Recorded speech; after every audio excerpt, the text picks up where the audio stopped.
So, first of all, I have a heinous beard. It's growing unruly. Hello, YouTube.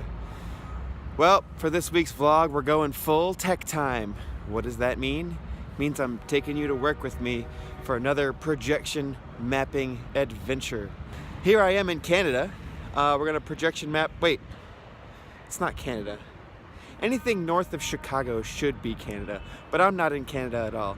I'm actually at the University of Wisconsin, home of the Badgers, to celebrate the retirement of one of their famed players, Frank Krasinski, and they're projection mapping on the court at the intro and during halftime to help kick off the festivities. So let's sneak into the building and check out some of the technology and how we're doing it.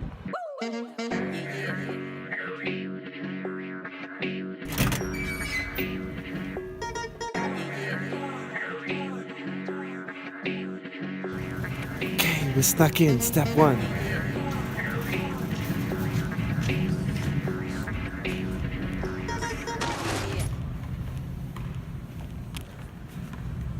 Oh, they're practicing now. There's two there and two there, two over there and two over there. So that's a total of 8 30K projectors. That should be bright enough. And they're set up in quadrants on the court with some blend and overlap. Well, that's my control booth right there where I'm gonna push the space bar, and then fancy things are gonna happen there.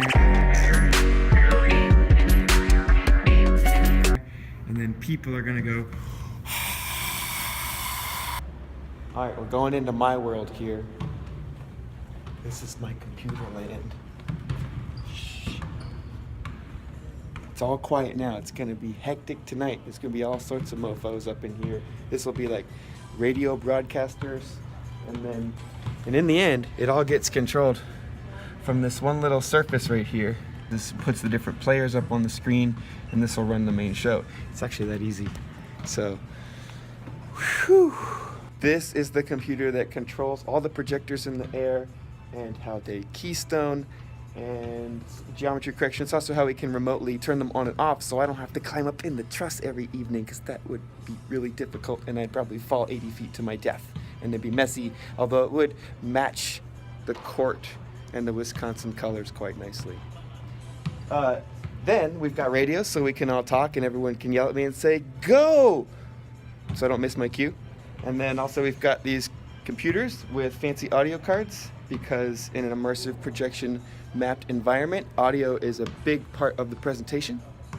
So all of that's gotta get synced together and put on display for 10,000 screaming, raving fans. Badgers that don't give up.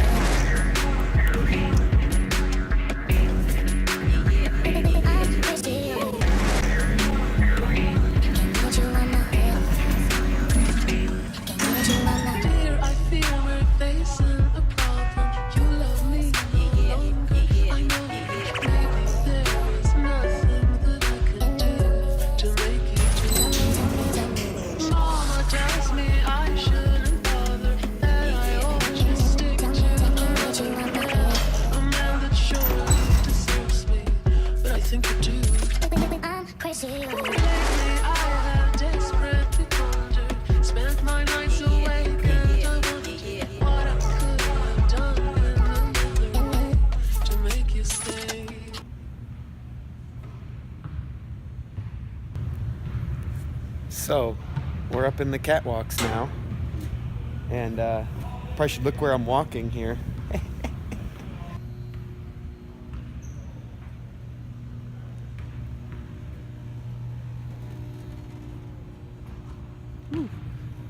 Here we are in the catwalks next to a noisy ballast for the lighting and way above the scoreboard. But I'm up here to show you where the real action goes on.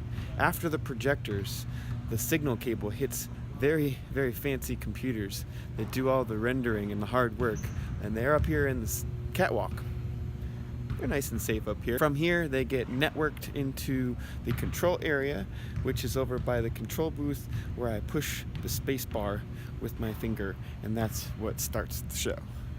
Of course, there's a lot other things and aspects to it, but in the end, it all comes down to one button. I hope I hit it on time. We're right above center court inside the scoreboard. Just kidding. But check out these subwoofers. It's a lot of bass. This is all the magic gear that makes it all happen. These are all the fancy computers, and it's kind of a temporary install just for this show, but this is where the magic happens. Here's an up-close view of the projectors and how they're hung.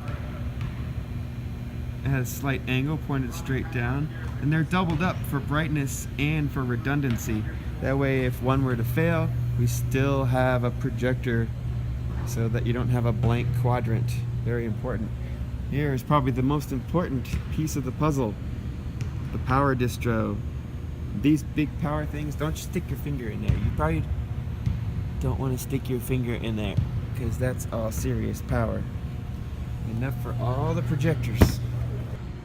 It blows my mind that people like clip onto this little safety up here and then they walk out onto these beams to rig shows for like rock and roll, and when they have big events in here, they hang all sorts of motors. Someone actually had to walk out there on there and hang that span set which holds the motor, which holds the truss. You couldn't pay me any amount of money to do that. And these fools are up here. I mean, they make a good living, but sheesh. It wouldn't be about the money. It would just be like, I don't think I could do it because I'd be scaredy cat. That's mind-blowing. And this is a pretty low trim. This is only about 75, 80 feet up off the ground. There's some big arenas in America that are over 110, 120 feet with the grid. But the best arenas have grids that float and come down to the surface, because then all the work gets done on the court level, and then they take the work, gear up, and that's a lot safer for sure. Whatever you do, don't forget to turn off the lights.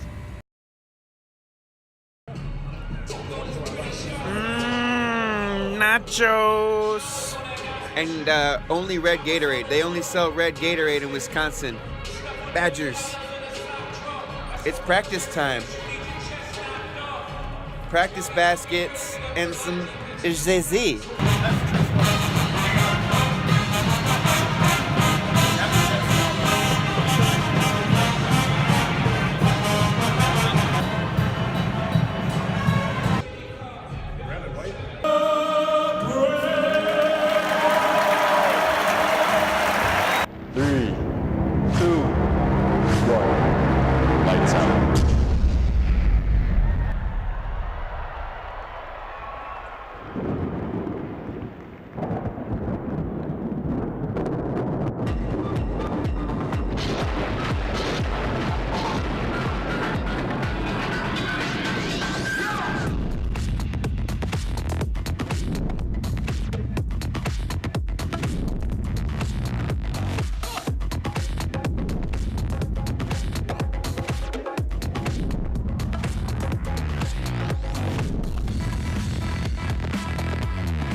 Now that my part's over, they actually play basketball too.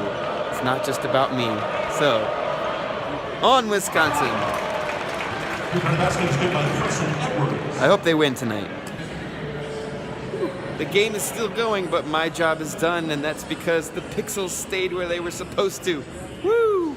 So, I hit my cues, everything was great. They're gonna stop paying me, which means I'm out of here. Yeah! Yeah.